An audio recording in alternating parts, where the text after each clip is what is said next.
Congratulation miss नीलम देवड़ा, जो शानदार सफलता आपने प्राप्त की। और ऑल राजस्थान रैंक जो आपने 8वीं प्राप्त की है फर्स्ट ग्रेड बायोलॉजी में, स्कूल लेक्चरर के कोर्स में, वो बड़ी शानदार थी। नीलम, मैं थैंक आपसे यू। कुछ बड़े शानदार से सवाल करना चाहूंगा। सबसे पहले आप अपने बारे में बताएंगे, आपकी जो एकेडमिक बैकग्राउंड है, कहाँ से आपने 11वीं 12वीं किया था, कहाँ से आपने ग्रेजुएशन किया था, बीएड किया था, और फिर आपका एमएससी। और वो क्या चीज थी जिसने आपको इस तरफ आकर्षित किया कि आपको स्कूल लेक्चरर बनकर उन सभी बच्चों की सेवा करनी चाहिए जिनको असल में आपके ज्ञान और आपका जो नॉल आपकी जो पर्सनालिटी है उससे प्रेरणा मिले। धन्यवाद, सबसे पहले बहुत बहुत धन्यवाद सर। मैं नीलम देवड़ा, जोधपुर, प्रॉपर जोधपुर से हूँ सर। एकेडमिक में मैं 9th से 12th तक सुमेर सीनियर सेकेंडरी स्कूल मां मंदिर से की थी। बीएससी सीबीजेड से था। Placho memorial college of science and technology से किया था। और एमएससी बॉटनी से चाइना एंड व्यास यूनिवर्सिटी से किया था। और 2014 में स्लेट किया था क्लियर, और 2015 में बीएड किया था सर। और 2015 से लेकर 2023 तक सर लगातार कंपटीशन की ही तैयारी कर रही हूँ मैं सर। 2 बार कॉलेज लेक्चरर इंटरव्यू तक पहुंच चुकी हूँ सर। 1 बार एसीएफ इंटरव्यू तक पहुंच चुकी हूँ। ये सर मेरा स्कूल लेक्चरर थर्ड अटेम्प्ट है सर। ये तो बहुत ही गजब की बात है, पर इससे आप जो सबसे यस। बढ़िया बात थी, आप लगातार लगे हुए थे पिछले 8 सालों से। और ऐसा नहीं है कि आपको असफल कहा जा सकता है, आपने सफलताएं तो हासिल की, वो ठीक है, थोड़ा सा मार्जिन से आप रह गए। सो मेन चीज जो है कि आपकी कंसिस्टेंसी और आपकी जो जिस शिद्दत से आपने काम किया, जिस लगातार तरीके से आपने काम किया, वो आपकी सफलता का राज है। तो आप ये जो प्रिपरेशन आपने की थी, जैसे कि आपने कहा कि आपने एसीएफ का प्रिपरेशन कर लिया था, आपने कॉलेज लेक्चर का प्रिपरेशन कर लिया था।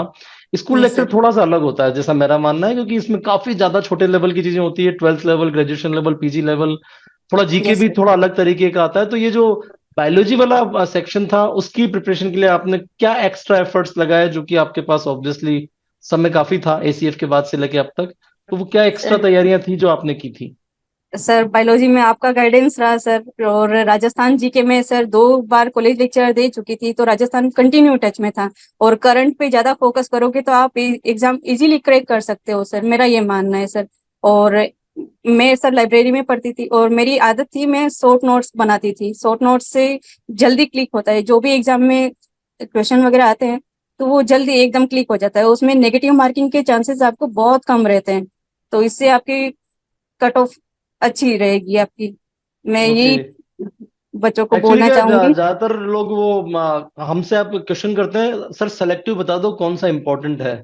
आप इससे नहीं कितना सर, सहमत हैं?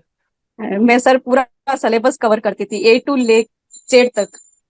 पूरा ओके। सिलेबस, एक भी पॉइंट नहीं छोड़ती थी सर। और राजस्थान जीके के बारे में आपका क्या क्या ओवरऑल रहा ओवरऑल, क्योंकि ये एक जो राजस्थान जीके है उसके लिए आपके अपने विचार बताएं, क्योंकि मेरे हिसाब से मैं ज्यादातर बच्चों को कहता हूँ कि ये एक लिमिटिंग फैक्टर है। ये डिसाइड करता है कि आपका सिलेक्शन होगा यस या नहीं सर, होगा। Sure sir.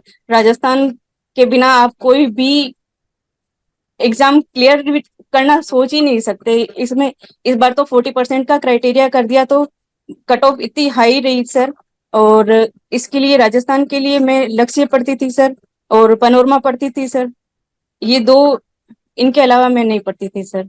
इनका ही बार एक बार। बहुत अच्छी सी बात आपने अभी मुझे बताई है, क्योंकि जो हमारा पढ़ाने का स्टाइल है वो है शॉर्ट नोट्स पे। हम लोग यस सर। डिक्टेशन नहीं करवाते कि लंबे लंबे 5 5 घंटे तक की क्लास करके डिक्टेशन कराएं। अगर आपने हमारा पूरा का पूरा कंटेंट देखा तो यस शॉर्ट सर। नोट्स कितना ज्यादा सिग्निफिकेंट होता है, स्पेशली जब रिवीजन, मतलब क्या मैं आपके मुझे सुनना चाहूंगा कि जो शॉर्ट नोट्स वाली स्टोरी होती है वो कितनी सिग्निफिकेंट होती है। और ऑब्वियसली जाहिर सी बात है, जो कंटेंट होता है, टेक्स्ट होता है, वो भी अपने आप में एक महत्वपूर्ण होता है। But yes sir. At the time of exam ये शॉर्ट नोट्स की स्ट्रेटेजी कैसे काम करती है एक्चुअली? सर ये शॉर्ट नोट्स मेरी नजर में डूबते को तिनके का सहारा मिलता है ना, और शॉर्ट नोट्स की तरह से शॉर्ट नोट्स। अब कोई भी शॉर्ट नोट्स बनाते हैं ना, मैं लाइब्रेरी में पढ़ती थी, वो ऐसे होता था। तो उसमें स्टिकी नोट्स चिपका देती थी।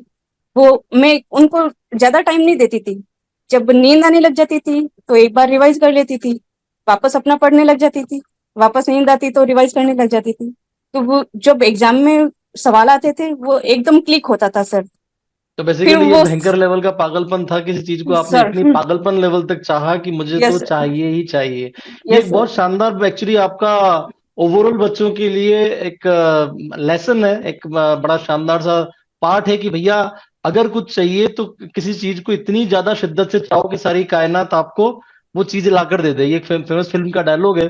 तो ये आपके ऊपर पूरी तरह से फिट बैठता है। एक बेटर। हमारे यहाँ प्रोग्राम चलता है चिड़िया उड़ सेशन, हमने इसी साल से लॉन्च किया, आपने सुना भी होगा इस यस बारे में। हम लोग यस प्रैक्टिस सर। कराते हैं अलग तरीके से। तो आपको इस तरह के कोर्सेज के बारे में आप अपना विचार बताइए, क्योंकि आप इतना सारा एजुकेशन से जुड़ी हुई हैं, इतना सारा आपने प्रैक्टिस किया है।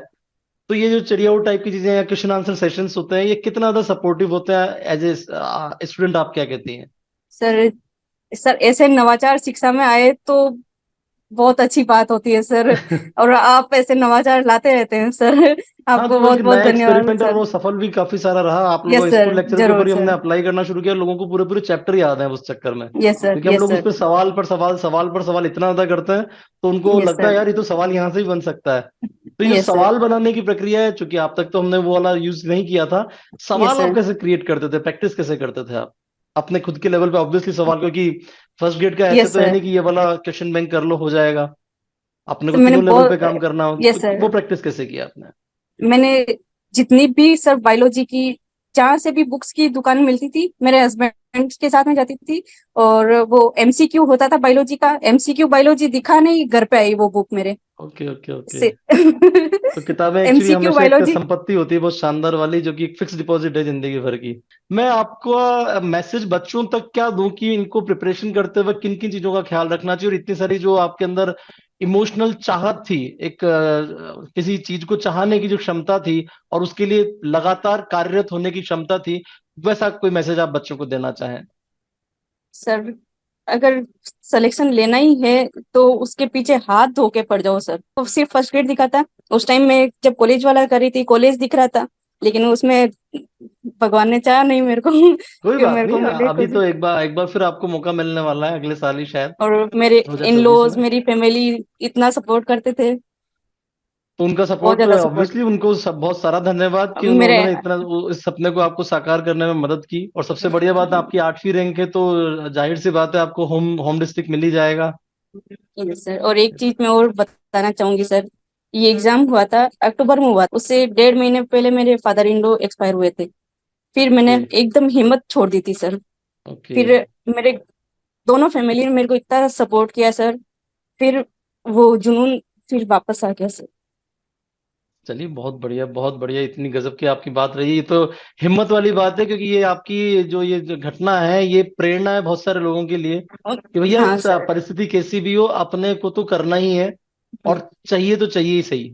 Yes sir. ठीक है, वो अपनी अपनी एक आपकी हाँ जिम्मेदारियां सर, थी, वो शारीरिक होता है जिम्मेदारी, सर। वो एक अलग हिस्सा है, पर यहाँ पर लेकिन अपना सर एक वो, सपना था, तो आपने पूरा कर दिखाया। ये तो गजब की आप यस सर। हमारे लिए, सभी के लिए प्रेरणा है कि चाहे कैसी भी यस। परिस्थिति हो, अपना सपना नहीं छोड़ना है अपने को, हासिल अब तो करके उनका रखना है। उनका उनका आशीर्वाद ही मानती हूँ मैं सर नहीं नहीं, इनको। बिल्कुल बिल्कुल, वो बिल्कुल उनका आशीर्वाद है। और उनकी वो सारी की सारी प्रेरणा, उनकी सारी की सारी ऊर्जा आपको मिल गई, जो कि इतना यस। आपने जबरदस्त काम करके दिखाया। तो मेरी बहुत सारी शुभकामनाएं मिस नीलम कि आप अगला वाला जो सिलेक्शन है शानदार हमारे यहाँ से देंगे देंगे, जो कि असिस्टेंट प्रोफेसर बॉटनी का है। तो यस सर, आप जरूर तैयारी सर। तो कीजिए, जो भी होगा देखा जाएगा, क्या पता आपके लिए एग्जाम भगवान इतना आगे किसका दे कि आप बहुत कंफर्टेबली दे पाए, बहुत शानदार तरीके से दे पाए। सो यही ओके। शुभकामनाएं मिस देवड़ा। Thank you.